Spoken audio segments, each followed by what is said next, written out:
Si lo queremos resumir en 3 títulos, diría que hemos visto líneas de corriente, ecuación básica de la hidrostática y conservación de la masa. ¿Qué tiene que ver con lo que sigue a continuación? La ecuación de Bernoulli. La ecuación de Bernoulli se cumple a lo largo de una línea. Así como la ecuación básica de la hidrostática proviene de la segunda ley de Newton, la ecuación de Bernoulli también proviene de ella.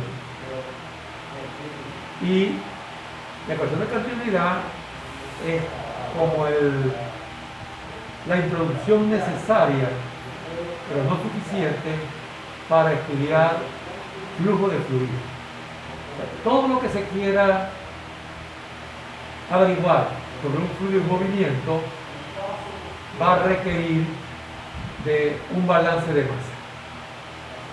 Pues la ecuación de Bernoulli también está relacionada con eso, porque primero es para un flujo y segundo contiene densidad, velocidad, que son las variables o cantidades clave en un balance de masa. ¿Qué vamos a hacer después? Ya lo hemos dicho en muchas oportunidades, pero hay que reiterarlo. Esta ecuación de Bernoulli se parece mucho a la primera ley. Hay que dejar claro cuál es la relación entre ellas. Y finalmente se partió estudiando un flujo no viscoso y queremos terminar haciendo referencia a cómo lo que aquí se estableció cambia cuando se activa la parte viscosa. Bueno, la ecuación básica de la hidrostática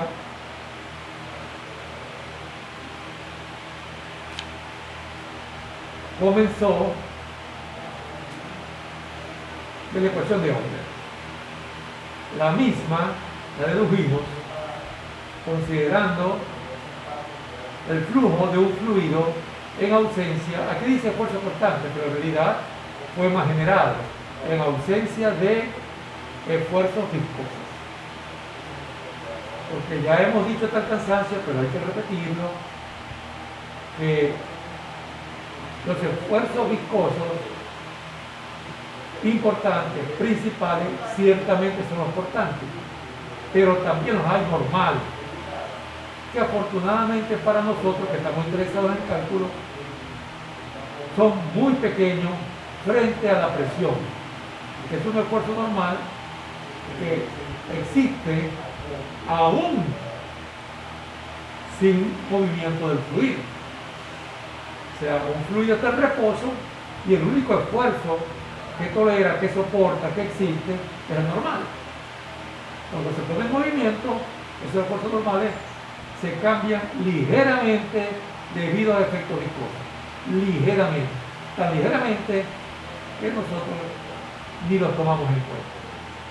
Bueno, en todo caso la ecuación de Euler no toma en cuenta el esfuerzo constante viscoso o el esfuerzo constante, que son todos viscosos, y los esfuerzos normales viscosos.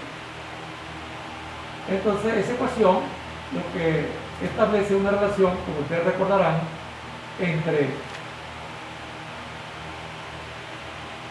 la cinemática a través de la aceleración y la dinámica a través de la presión y la aceleración de gravedad.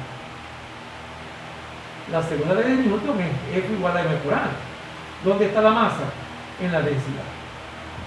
Entonces esto se puede ver como F, aquí está, igual a m por a.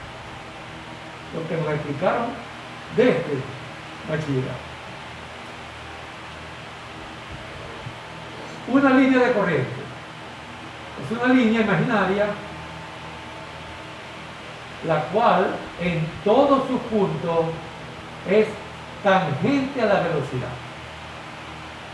Esa es la clave. O sea que si yo me paro en un punto de una línea de corriente y trazo la tangente a la misma en ese punto, en esa dirección apunta la velocidad. Las líneas de corriente existen para un flujo, sea permanente o no. Si el flujo es permanente, el patrón de línea de corriente no cambia con el tiempo. Si no lo es, en cada instante hay un patrón de línea de corriente. ¿Qué es la ecuación de Bernoulli entonces? Es la componente en la dirección a lo largo de una línea de corriente de esta ecuación. ¿Cómo a lo largo? Bueno, a lo largo de la línea de corriente yo puedo imaginarme una coordenada que no es rectilínea como el eje X o el eje Z, sino que es el eje, vamos a decirlo así, es curvo. Algunos se pueden ver sorprendidos por eso, pero en realidad ustedes tienen experiencia, porque en coordenadas cilíndricas y esféricas hay ejes que no son curvos. Entonces, ¿qué tienen que ver con los ángulos? Se miden a lo largo de circunferencia. Entonces, eso realmente no es nuevo. Pero la noción que tiene uno de coordenadas corresponde a las cartesianas, porque son las que más se usan. Entonces, yo puedo definir una coordenada S a partir de un origen arbitrario a lo largo de la línea de corriente. Y también puedo dibujar la normal a la línea de corriente, y eso daría el otro eje. Entonces, este eje S es a lo largo, la S viene de stream, que es corriente, y la N es de normal. Por ejemplo, si yo extiendo esta normal, como estoy aquí haciéndolo imaginariamente, en alguna parte está el centro de curvatura, y la distancia del centro de curvatura al punto me da el radio de curvatura. Lo que quiero mostrar con esto, que estas son nociones que conocemos, pero que, por ejemplo, en cálculo no hacen mucho uso de ellos. En cálculo todos los ponen en el sistema de coordenadas conocido, cartesianas, de pronto nos ponen algún problemita en coordenadas polares o cilíndricas, y muy rara vez en coordenadas esféricas. Pero esas no son las únicas que existen. Existen muchos otros tipos de coordenadas. Entonces, esta ecuación, que es vectorial, yo la puedo descomponer, si se trata del espacio, del plano, en una componente longitudinal a lo largo de la corriente y una componente normal. Hay libros de fluidos que hacen eso. Toman esta ecuación, la multiplican escalarmente por el vector unitario a lo largo de S, que es cambiante, ¿verdad? Es cambiante, porque cambia de dirección. Y obtienen la ecuación de la revolución. Nosotros no lo vamos a hacer así. ¿Cómo lo vamos a hacer? Desde el principio. Esta ecuación se obtuvo a partir de la segunda ley de Newton. Y la ecuación de Bernoulli se puede obtener a partir de la ecuación, que es la ecuación de Bernoulli. Lo que también significa que si yo parto de la segunda ley de Newton, la puedo obtener directamente. Eso es lo que vamos a hacer. O sea, vamos a partir de F igual a R cuadrado. Terminemos de descifrar esto. Pueden ver aquí un elemento que luce como una especie de cilindro. Tiene área A en las caras y una longitud a lo largo de la coordenada S, que la llamamos diferencial S. ¿Okay? Se puede orientar respecto a la gravedad a través de este ángulo θ. Como no hay esfuerzo cortante sobre este elemento en la dirección S, solamente actúan los esfuerzos normales en ambas caras. Si aquí la presión es P, en este otro punto que está retirado de S,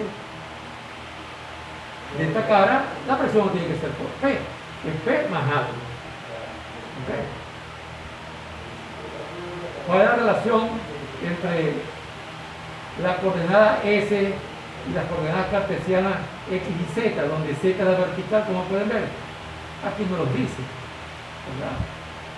O sea, nosotros sabemos que las dos autómetros perpendiculares forman el mismo ángulo y puede comprobarse fácilmente que este ángulo que está aquí es idéntico a este ángulo.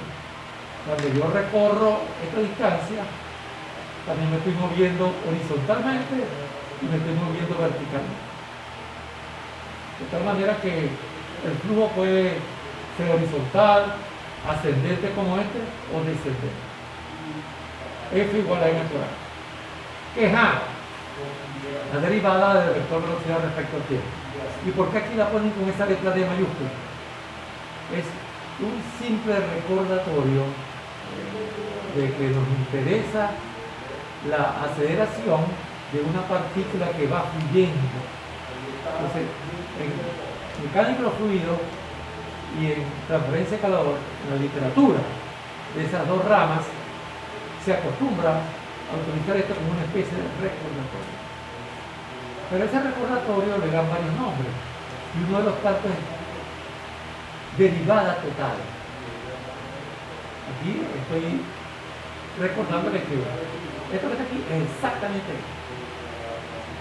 ¿Y por qué lo llaman derivada total? Bueno, porque esta velocidad va a depender de dónde estemos y cuándo estemos allí. Esta es una función de X, Y, Z y T. Para el caso bidimensional sería una función de X y de Z. Entonces, si yo aplico la regla de la cadena, esta derivada se puede descomponer en tres. Una en T, otra en X y otra en Z. Esto es un recordatorio, porque esto sí se ve en cálculo. Otra vez son cosas que a veces las nombran y nunca las vuelven a usar. Esto es lo que se llama la aceleración local. Es decir, por ejemplo, si yo me pongo en un sitio y estoy ahí toda la vida, yo nomás que voy a observar cómo cambia la velocidad en ese sitio con el tiempo. Por eso se le llama local. Pero si yo estoy en un sitio y un compañero está en otro sitio, entre los dos, en un instante dado, podemos saber cuál es la diferencia de velocidad que existe allí. Aquí está. Este es el gradiente en X, este es el gradiente en Z. Eso quiere decir que si la partícula viaja del primer punto al segundo punto, yo también voy a notar un cambio de velocidad. Eso es una aceleración. Entonces esto se le llama aceleración convectiva porque se puede demostrar que van a aparecer las componentes de la velocidad. O sea, este es el vector velocidad. Esta es la componente en X y esta es la componente en W. Ok. Esto es en general. Ajá, pero ¿y cómo escribimos eso para este sistema de coordenadas muy, pero muy particular? Bueno, la velocidad va a depender de dónde estemos, que esta vez se denota por S, y cuándo estemos allí, el tiempo. Eso quiere decir que la aceleración a lo largo de S va a tener dos componentes. Va a tener la componente local y la componente convectiva. Es como si yo dijera, esta aceleración tiene tres componentes o dos componentes, una en X y otra en Z. Eso es lo que estamos diciendo aquí. Y por analogía, la aceleración local vamos a escribir así, igual que esto, ¿se dan cuenta? Y la aceleración convectiva la escribiría como esto. Pero como lo que estoy mirando es la componente B en escalar, entonces yo tengo que poner vector. No tengo, no puedo poner. Ok. Ah, pero ¿por qué aquí había tres? Bueno, porque eran tres coordenadas, aquí no es que son dos, tiempo y S. Perfecto. Trabajemos un poquitico esto. Aquí lo dejamos idéntico. Pero aquí notamos algo. Un momento. Esto que está acá es la derivada de la energía cinética por unidad de masa con respecto la coordenada S. El greco, como supuestamente dijo Arquímedes, surgió la energía cinética. Y pueden ver de dónde viene la energía cinética. Está asociada con cambios de velocidad, ¿okay? Específicamente cambios de naturaleza convectiva. Perfecto. Ya tengo la aceleración en S. Te repito, voy a aplicar la segunda ley de Newton a lo largo de la línea corriente. Sigo con el siguiente. Si voy a aplicar la segunda ley de Newton, tengo que asegurarme, si voy a usar F igual a M por A, que el sistema de referencia es inercial, que no es acelerado. O sea, que este sistema de referencia no está acelerado. Okay. Hacemos el balance de fuerza a lo largo de la línea de corriente. No va a haber fricción y no va a haber trabajo. Un momento. Es bueno que le prestemos atención a tantas restricciones. La primera es a lo largo de una línea de corriente. La segunda es el sistema de referencia que va a usar usted no está acelerado. ¿Cómo identificamos eso, profe? ¿Perdón? ¿Cómo identificamos de que es referencia inercial? Por ejemplo, sujeto a la Tierra. Okay, ese se considera no acelerado, se considera inercial, aunque sabemos que la Tierra se mueve. Pero bueno, el argumento es que con respecto a las estrellas, que también están en movimiento, el movimiento de la Tierra es insignificante. O que se esté moviendo a velocidad constante, el camión cisterna. Allá hay flujo, pero ahí no hay aceleración.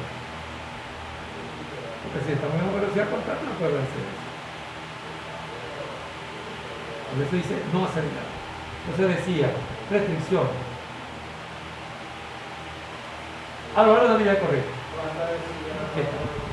Referencia inercial. 2. Flujo sin fricción. 3. Ausencia de trabajo. 4. Y a todas estas, ¿por qué ausencia de trabajo?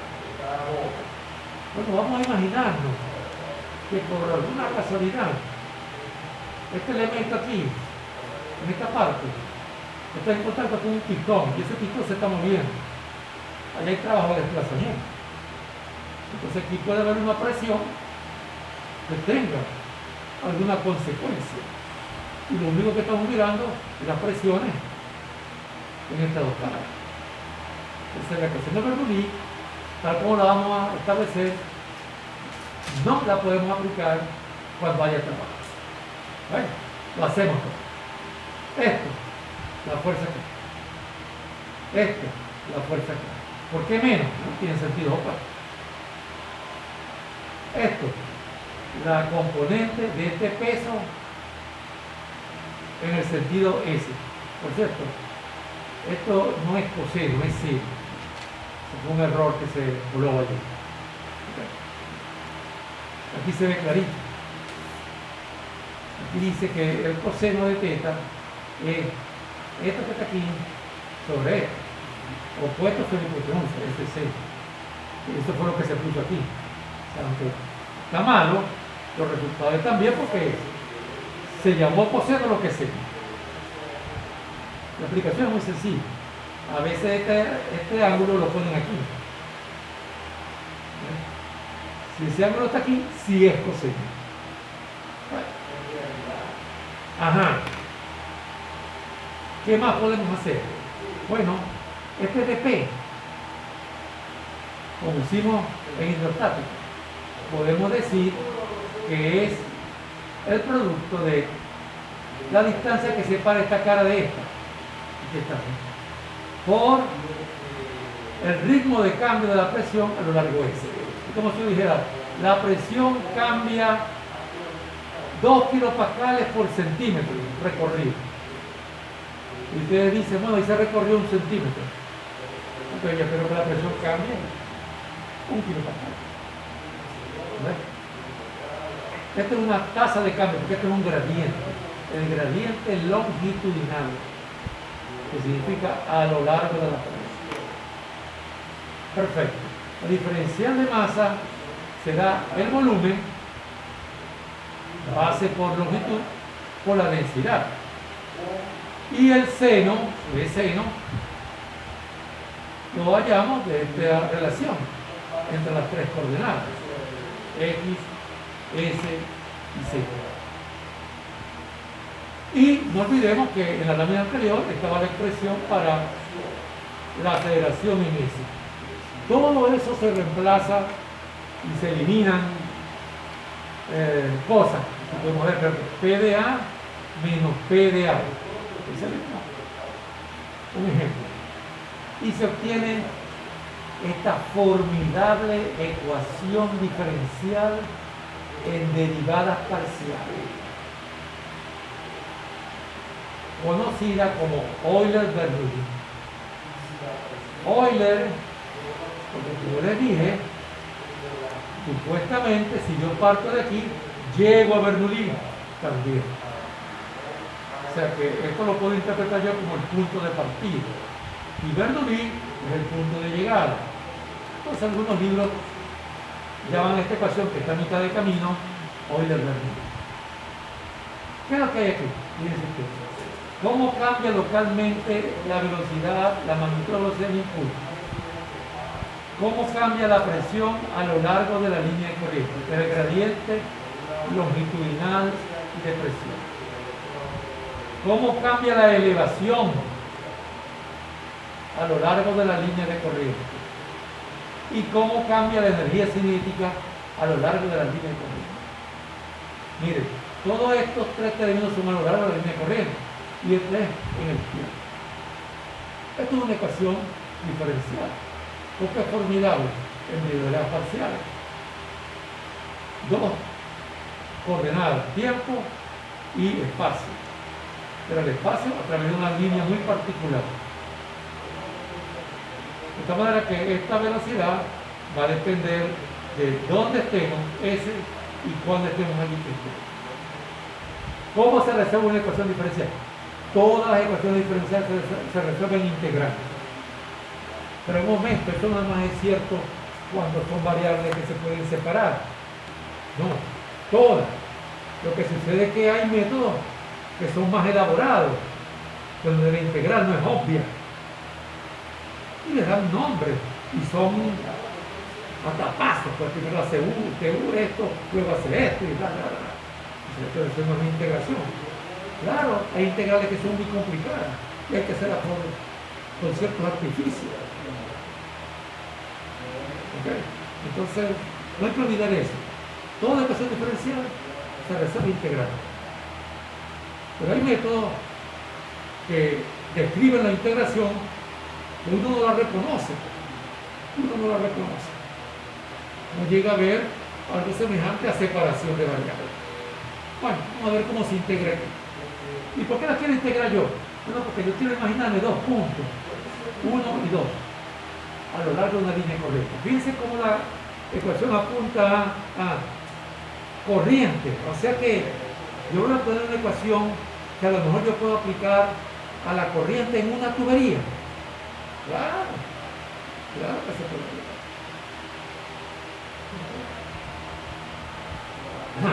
Integramos, aquí está. Integral de 1 a 2 a lo largo de esa. Integral de 1 a 2 de esto. Pero se quita la derivada con respecto a S. Y yo pongo diferencial S, es como si esta parte de la derivada se cancelara con diferencial S.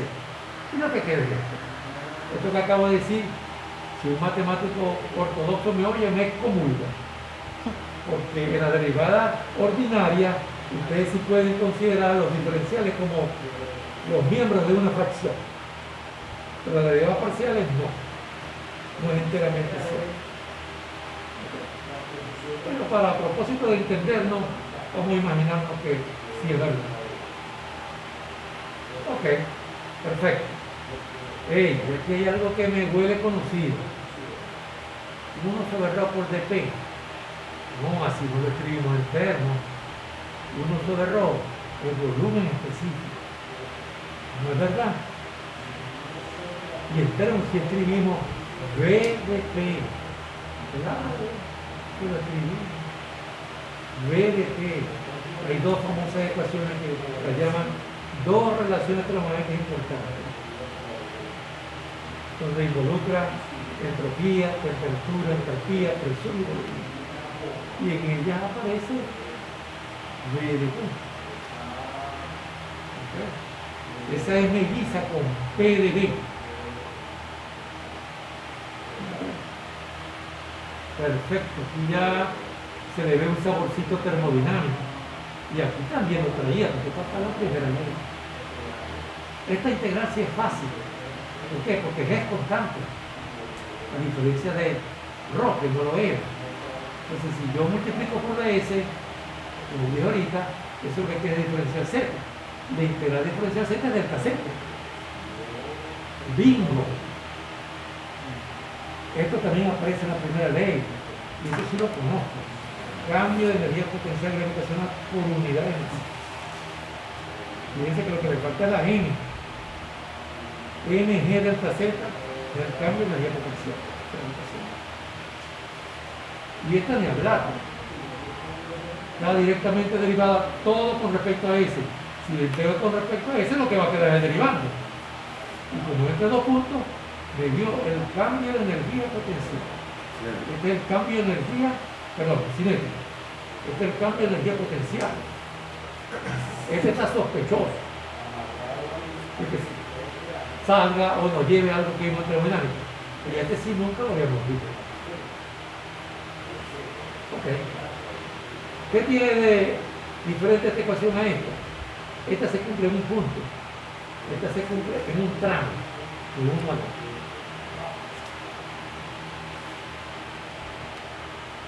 El primer término este nos parece un poco difícil. Vamos a seguir la ruta del mejor esfuerzo. No olvidamos de esto. Pero en un momento, nosotros al comienzo del curso, cuando hicimos la clasificación, nosotros acotamos lo que íbamos a estudiar con más ahínco que otras cosas. Y dijimos, nos interesa más flujo permanente que no permanente.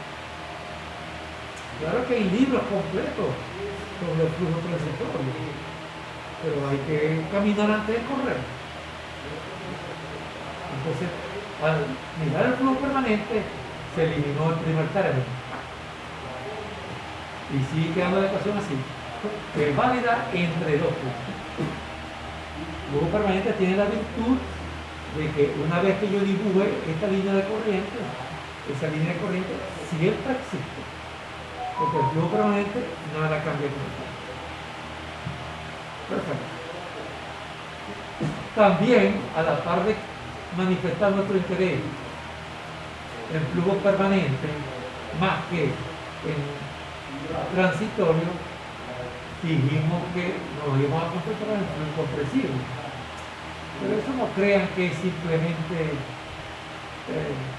por la importancia del flujo incompresible, sino que aquí me está molestando. Si yo pudiera sacar esto de aquí de la integral, que era delta P, la integral sobre Rho. Eso es todavía más conocido. Eso luce como la ecuación básica de hidrostática. Entonces, efectivamente, se dice que es incompresible, y entonces esta ecuación, que es válida a lo largo entre dos puntos de un tramo, se convierte en esto. ¿Cuáles son las restricciones? Aquí están. Flujo permanente incompresible, las últimas dos que pusimos. A lo largo de la línea corriente, la primera que pusimos. No viscoso, casi al unísono con esto. Sistema de referencia inercial para poder aplicar la segunda ley de Newton en su forma más sencilla, F igual a F². Sin trabajo, nos dimos cuenta que al existir trabajo puede haber presiones que aparezcan en un balance de fuerza. No vamos a complicar el caso. Perfecto. Y esto se podrá simplificar todavía más. Mire, delta, este es constante. Esto lo puedo meter dentro del delta. Rho es constante, la puedo meter dentro del delta. Entonces el delta es como factor común. Aquí lo saqué. Entonces, ¿qué me dice ahora escrito de esta manera? Mire, si usted va de un punto a otro a lo largo de una línea de corriente y se dan todas estas restricciones, y en el primer punto evalúa este trío y lo compara con lo que el mismo trío vale en el segundo punto, no va a haber diferencia en esa sumatoria del trío. Esto es una constante a lo largo de una corriente. Una constante a lo largo de una corriente. Nosotros tenemos un mejor nombre para eso, más descriptivo. Se conserva. ¿Y por qué me gusta se conserva?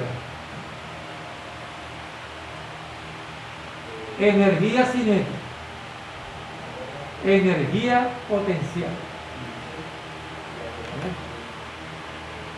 Y esto lo puedo ver como P por B. Eso le dimos un nombre. Entalpía igual a U más PB. ¿Lo recuerdan? Lo llamamos trabajo de flujo. Ese es un trabajo por desplazamiento que solamente existe cuando hay flujo. ¿Ven? Un fluido en reposo, claro que tiene entalpía, porque la entalpía es una propiedad. Pero en las ecuaciones no va a aparecer para nada si está solito allí. Tiene que sufrir cambios para que haya un uso de la entalpía en la evaluación de los efectos del cambio. Entonces, esto sin embargo, como aquí se trata de flujo, lo podemos identificar con el trabajo de flujo. Es decir, el trabajo de flujo más la energía potencial gravitacional más la energía cinética se conservan a lo largo de una línea de corriente siempre y cuando se cumplan todas estas restricciones. Caramba, si esto es energía y esto es energía y esto es trabajo, que es una energía, ¿por qué no llamamos esto energía? Claro que lo llamamos. Eso lo llaman energía mecánica o útil. ¿Por qué mecánica? Son puras cantidades mecánicas. Mírenlo, ahí no hay nada térmico. Está entre las restricciones que no haya transferencia de calor. Ahí lo dice. Pero en honor a la verdad, ¿tendrá sentido hablar de transferencia de calor y no hablar de viscosidad? Será un contrasentido que yo vaya a decir el flujo no viscoso y diga, pero es transmisor de calor. Lo que resulta que los efectos viscosos y los efectos de conducción de calor son primos hermanos, son fenómenos difusivos. Ok, pero el papel aguanta todo. ¿Qué quiere decir que el papel aguanta todo? Esto existe solamente en nuestra mente. ¿Y por qué solamente existe en nuestra mente? No hay fluido no viscoso. Yo no puedo comprar un camión de flujo. Comprarme un camión de flujo no viscoso, eso no existe en ninguna parte. Ni una lata de flujo no viscoso no pueden comprar, porque eso no existe en ninguna parte. Pero se hacen cálculos. Solamente depende de la velocidad, de la altura y de la densidad, ¿verdad? Nada que ver de la temperatura. Esto es pura mecánica. Por eso se le llama energía mecánica o útil, porque cuando el flujo es incompresible, esa es como nuestra beta, si queremos aprovecharlo, como una turbina, o como el sitio donde estamos almacenando cosas, como en una bomba. Esto en S. También se puede hacer el mismo balance en N. idénticos. Aquí no vamos a poner los detalles. Fíjense cómo se reorienta el elemento. Aquí está la coordenada n, esta es la coordenada s, n es normal a s, aquí está la longitud en n, aquí están las dos presiones, este es el ángulo para lo llame alfa, como les dije. Si esta es la normal, a lo largo de la misma se encuentra el centro de curvatura. La distancia del centro de curvatura al punto en cuestión es el radio de curvatura. Se hace un balance de fuerza en dirección normal y se imponen las mismitas restricciones y lamentablemente sigue quedando una ecuación diferencial. No es como en el caso anterior, que quedó una ecuación algebraica. Aquí no hay vectores, esta es la magnitud de velocidad. Aquí no hay derivada. Aquí sí hay. ¿Y de qué puede hacer esto? Mucho. Porque dice, leamos la expresión. Si usted está en un punto a lo largo de una línea de corriente y se mueve a lo largo de la normal, la presión va a cambiar por dos causas. Causa número uno, la conocida. Si a medida que usted se mueve, sube, es decir, cambia de elevación, la presión va a disminuir por el signo menos. Si baja, la presión disminuye, con este signo menos, la derivada de esta disminuye, perdón, porque a lo mejor disminuyó Z, con este signo menos la baja. Y el otro término que usted tiene que introducir. Rho es conocido, o sea, es un número. La velocidad es un valor, puede haber más grande, más pequeño. Pero el radio de curvatura es una cantidad geométrica que depende de la curvatura de la línea de corriente. O sea que si la línea de corriente, por ejemplo, es recta, el radio de curvatura sabemos que es infinito y aquí no aporta nada. O sea que cuando un fluido moviéndose describe una curva, por hacer eso, la presión en la dirección normal de la curva cambia. Dice, hay dos componentes del cambio a lo largo de la normal: el componente gravitacional y el componente de la curvatura, tal como dice aquí. Eso significa, por lo tanto, leo, la presión variaría hidrostáticamente, esta es la variación hidrostática, en la dirección transversal, esta es la dirección transversal. ¿Transversal a qué? Al flujo que pasa acá. Si las líneas de corriente son rectas y paralelas entre sí.